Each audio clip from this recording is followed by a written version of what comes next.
Hi welcome to my YouTube channel Kalyani kitchen Kadapa రుచులు. పాలకుతో ఒక fry అయితే చేసుకుందాము. చాలా ఈజీగా అయిపోతుంది. ఇది వచ్చేసి సైడ్ డిష్కి అలాగే వైట్ రైస్కి చాలా బాగుంటుంది.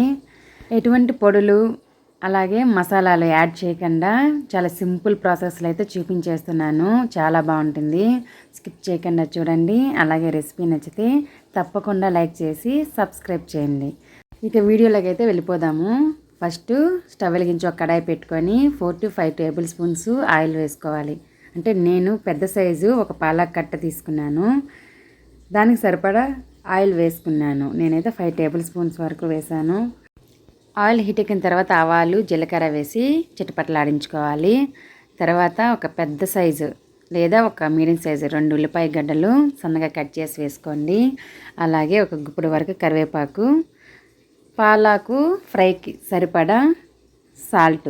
పాలక్ ఫ్రైలో తక్కువే పడుతుంది ఉప్పు అనేది, కొంచెం వేసుకోండి. ఎంత తక్కువ వేస్తే అంత బెటరు.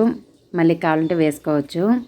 ఒకసారి బాగా మిక్స్ చేసుకొని తర్వాత పచ్చిమిరపకాయలు, ఒక 3 వెల్లుల్లి రెబ్బలు, 1/2 ఇంచ్ వచ్చేసి అల్లం ముక్క సన్నగా కట్ చేసి వేసుకోండి.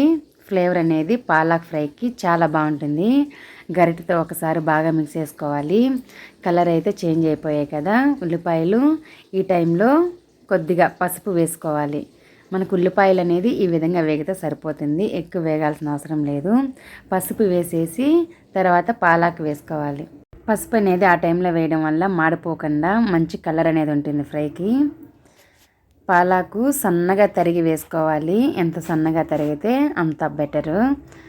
ఈ ఫ్రై మొత్తము పచ్చిమిరపకాయలు కారంతోనే చేసుకుంటాము. ఇంకా చిల్లీ పౌడర్ ఏమీ వేసుకోము కాబట్టి మీకు కారము ఎంతైతే సరిపోతుందో పచ్చిమిరపకాయలు వేసుకున్నాం కదా ఆ టైంలోనే వేసుకోండి. పచ్చిమిరపకాయలే వేసుకోవాలి.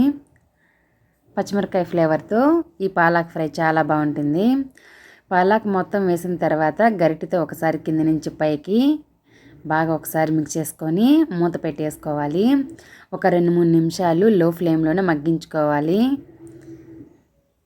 మూత తీసేసి అయితే చూపిస్తున్నాను.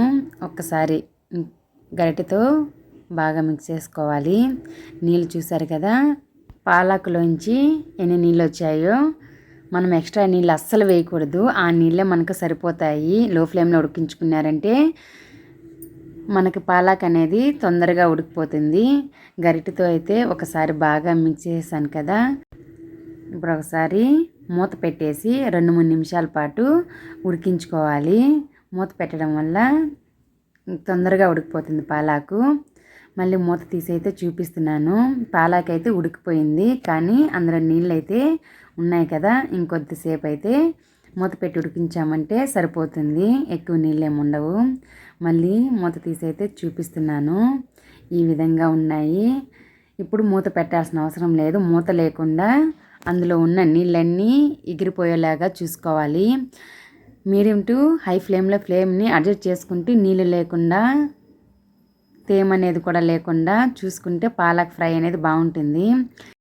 పాలాకు ఫ్రై అయితే రెడీ అయిపోయింది. స్టవ్ అయితే ఆఫ్ చేస్తున్నాను. చూడండి ఆయిల్ సపరేట్ అయిపోయింది. తేమ కూడా లేదు. అంతే, చాలా ఈజీగా అయిపోయింది కదా. మరి మీకు ఈ రెసిపీ నచ్చితే ఇంట్లో తప్పకుండా ఒకసారి ట్రై చేయండి. మీకు నచ్చిన రైస్తో అయినా లేదంటే ఏదైనా పప్పుచారులోకైనా సైడ్ డిష్కి నంచుకోవచ్చు. లేదంటే చపాతీతో కూడా తినచ్చు. కొంతమంది ఇలాంటి తాలింపుల్ని చపాతీలో కూడా తింటారు. అలాంటి వాళ్ళు కూడా ఈ పాలక్ ఫ్రై అయితే వేసుకొని తినచ్చు. చాలా బాగుంటుంది. Thanks for watching. బాయ్.